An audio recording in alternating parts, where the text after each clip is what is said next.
सबसे पहले तो तुम्हें ये समझने की ज़रूरत है कि अगर तुम्हें एक सिस्टम से किसी दूसरे सिस्टम के साथ कम्युनिकेट करना है तो ऐसा करने के लिए OSI मॉडल का इस्तेमाल किया जाता है। OSI मॉडल के अंदर होते हैं 7 लेयर्स।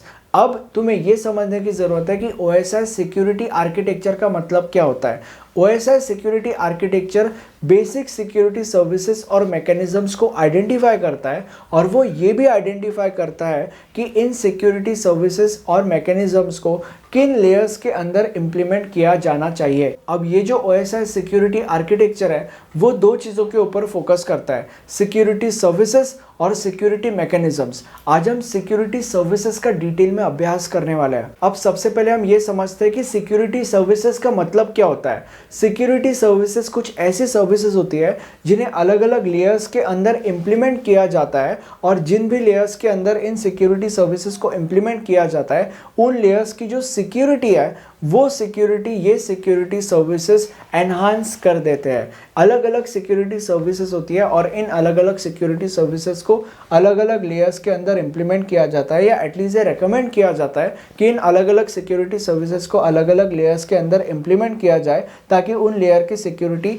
ये सिक्योरिटी सर्विसेज एनहांस कर दे। अब जैसे कि मैंने बोला कि अलग अलग सिक्योरिटी सर्विसेज होते हैं, तो कौन से सिक्योरिटी सर्विसेज होते हैं? Authentication, access control, data integrity, data confidentiality और नॉन रेप्यूडिकेशन, ये अलग अलग सिक्योरिटी सर्विसेज होते हैं। और अब हम इन सारे के सारे सिक्योरिटी सर्विसेज का डिटेल में अभ्यास करेंगे। सबसे पहले हम ये समझते हैं कि ऑथेंटिकेशन का मतलब क्या होता है। अब ऑथेंटिकेशन का इस्तेमाल आइडेंटिटी को प्रूव करने के लिए किया जाता है। इसका मतलब क्या है? इसका मतलब ये है कि अगर सपोज एक कंप्यूटर है और इस कंप्यूटर के ओनर का नाम है मनन और मनन ही इस कंप्यूटर का ऑथराइज्ड यूज़र है। अब जब मनन इस कंप्यूटर को एक्सेस करने जाएगा, इस कंप्यूटर का जो ऑथेंटिकेशन सिस्टम है वो सबसे पहले ये एंश्योर करेगा कि यही मनन इस कंप्यूटर को एक्सेस कर रहा है, इसके अलावा और कोई दूसरा इंसान मनन बन के इस कंप्यूटर को एक्सेस नहीं कर रहा है। और ऐसा करने के लिए वो क्या करेगा, जब मनन इस कंप्यूटर को एक्सेस करेगा तब ये ऑथेंटिकेशन सिस्टम मनन को बोलेगा, भाई सबसे पहले अपने आप को ऑथेंटिकेट कर, सबसे पहले ये प्रूव कर मुझे कि तू ही मनन है और तेरे अलावा कोई दूसरा इंसान मनन बन के मुझे एक्सेस नहीं कर रहा है। ये सबसे पहले तू प्रूफ कर। अब अगर मनन ने ये प्रूफ कर लिया तो वो उस कंप्यूटर के अंदर घुस सकता है, बट अगर मनन प्रूव नहीं कर पाया तो इसका मतलब कोई दूसरा इंसान मनन बन के एक्सेस करने की कोशिश कर रहा है। अब ऑथेंटिकेशन के अलग अलग मेथड्स होते हैं, बट सबसे ज़्यादा सिंपल मेथड मैं आपके साथ शेयर करता हूँ। सबसे ज़्यादा सिंपल मेथड इज पासवर्ड। अगर ये कंप्यूटर एक पासवर्ड प्रोटेक्टेड कंप्यूटर है तो ऑब्वियसली जो पासवर्ड है वो मनन को ही पता होगा। तो अगर मनन ने वो पासवर्ड डाल दिया तो इसका मतलब मनन ने ये प्रूफ कर लिया कि मनन ही उस कंप्यूटर को एक्सेस कर रहा है और उसके अलावा कोई दूसरा इंसान एक्सेस नहीं कर रहा है। और फिर देन अगर उसने प्रूफ कर लिया तो वो अंदर जा सकता है। तो ऑथेंटिकेशन का इस्तेमाल यहाँ किया जाता है आइडेंटिटी को प्रूफ करने के लिए। अब हम ये समझते हैं कि एक्सेस कंट्रोल का मतलब क्या होता है। एक्सेस कंट्रोल का इस्तेमाल एक्सेस को कंट्रोल करने के लिए किया जाता है। इसका मतलब क्या है? इसका मतलब ये है कि लेट्स से फॉर एग्जांपल हमारे पास एक कॉलेज है और इस कॉलेज का नाम है केजे सोमैया। अब केजे सोमैया कॉलेज अपना खुद का एक वेबसाइट बनाता है। अब इस वेबसाइट के अंदर कौन से लेवल ऑफ यूजर्स किन रिसोर्सेस को एक्सेस कर सकते हैं, ये चीज़ एक्सेस कंट्रोल डिसाइड कर सकता है। इसका मतलब क्या है? इसका मतलब ये है कि एक्सेस कंट्रोल ये डिसाइड कर सकता है कि बस स्टूडेंट्स रिकॉर्डेड लेक्चर्स को एक्सेस कर सकते हैं, उसके अलावा स्टूडेंट्स और कुछ भी एक्सेस नहीं कर सकते। एक्सेस कंट्रोल ये डिसाइड कर सकता है या एक्सेस कंट्रोल में ये डिसाइड करने की पावर होती है कि जो टीचर्स हैं वो रिकॉर्डेड लेक्चर्स को एक्सेस कर सकते हैं और स्टूडेंट्स के अटेंडेंस को एक्सेस कर सकते हैं, उसके अलावा और किसी भी रिसोर्सेज को टीचर्स एक्सेस नहीं कर सकते।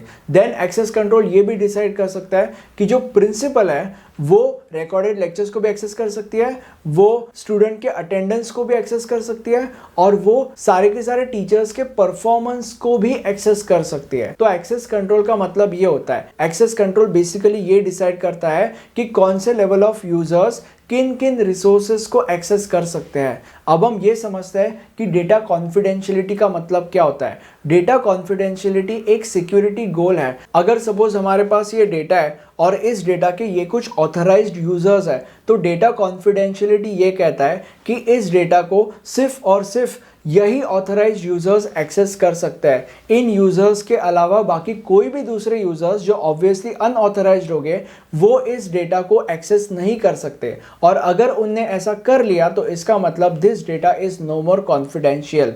तो डेटा कॉन्फिडेंशियलिटी ये होता है। अब हम समझते हैं कि डेटा इंटीग्रिटी का मतलब क्या होता है। अगर सपोज हमारे पास ये डेटा है और इस डेटा के ये कुछ ऑथराइज्ड यूजर्स है, तो डेटा इंटीग्रिटी ये कहता है कि इस डेटा को सिर्फ और सिर्फ यही ऑथराइज्ड यूजर्स चेंज या मॉडिफाई कर सकते हैं। इन ऑथराइज्ड यूजर्स के अलावा बाकी जितने भी दूसरे यूजर्स हैं जो ऑब्वियसली अनऑथराइज्ड होंगे वो इस डेटा को चेंज या मॉडिफाई नहीं कर सकते, और अगर उनने ऐसा कर लिया then this data no more holds any integrity, right. अगर आपको इसका एग्जाम्पल सुनना है तो लेट्स से फॉर एग्जाम्पल मेरे पास एक मैसेज है और उस मैसेज के ऑथराइज्ड यूजर्स सिर्फ मैं हूं और आप हो, राइट, उसके अलावा और कोई नहीं है, और वो मैसेज मैंने आपको let's say through email send कर लिया। अब आपका वो मैसेज पढ़ने से पहले अगर कोई दूसरा इंसान किसी भी तरीके से आता है बीच में और उस मैसेज को चेंज कर लेता है तो इसका मतलब that message has no integrity in it. But अगर वो मैसेज बिल्कुल वैसा का वैसा आपके पास पहुंचता है और बिल्कुल वैसा का वैसा आप उसे पढ़ते हो तो इसका मतलब दैट मैसेज हैज़ इंटीग्रिटी, ठीक है। एंड देन आप भी उस मैसेज को चेंज कर सकते हो क्योंकि आप तो ऑथराइज्ड यूजर हो ही, बट जो तीसरा इंसान वो था that was an unauthorised user of course. अब डेटा इंटीग्रिटी भी एक सिक्योरिटी गोल है। अगर आपको डेटा इंटीग्रिटी और डेटा कॉन्फिडेंशियलिटी के बारे में डिटेल में अभ्यास करना है तो उसके लिए आप हमारा सिक्योरिटी गोल्स का वीडियो देख सकते हो। उसके अंदर हमने इन दोनों टॉपिक्स को डिटेल में एक्सप्लेन किया है, और अगर नोट्स की बात की जाए तो नोट्स के अंदर हमने इन सारे के सारे टॉपिक्स को एक प्रॉपर तरीके से लिखा है, तो आप इन रिसोर्सेज को रेफर कर सकते हो। अब हम ये समझते हैं कि नॉन रेप्यूडिकेशन का मतलब क्या होता है। अब नॉन रेप्यूडिकेशन का मतलब ये होता है कि अगर सपोज लेट्स से ये शिवानी है और ये शिवानी का सिस्टम है और ये मनन है और ये मनन का सिस्टम है। अब अगर शिवानी को एक मैसेज मनन को सेंड करना है और वो सेंड भी कर देती है और मनन इस मैसेज को रिसीव भी कर लेता है, अब रिसीव करने के बाद अगर मनन ये कहता है कि नहीं नहीं मैंने तो इस मैसेज को रिसीव ही नहीं किया, तो सिक्योरिटी सिस्टम के पास इस बात का प्रूफ होना चाहिए कि मनन ने उस मैसेज को रिसीव किया है। और अगर सपोज शिवानी ने मैसेज जैसे कि सेंड किया है तो सेंड करने के बाद अगर शिवानी ये कहती है कि नहीं नहीं मैंने तो मैसेज सेंड ही नहीं किया था, तो सिक्योरिटी सिस्टम के पास इस बात का प्रूफ होना चाहिए कि शिवानी ने मैसेज सेंड किया है। And same thing in reverse, मतलब अगर मनन मैसेज शिवानी को सेंड करता है और शिवानी वो मैसेज रिसीव भी कर लेती है, तो मनन अगर सेंड करने के बाद ये कहता है कि नहीं नहीं मैंने तो सेंड किया ही नहीं था मैसेज, तो सिक्योरिटी सिस्टम के पास इस बात का प्रूफ होना चाहिए कि मनन ने मैसेज सेंड किया।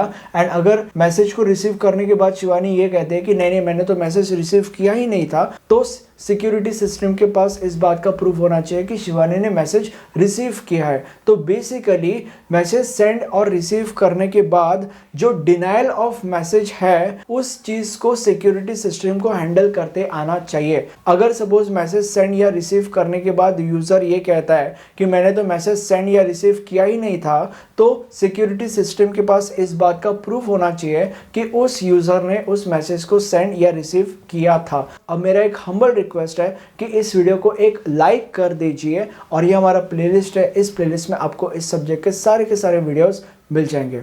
Thank you.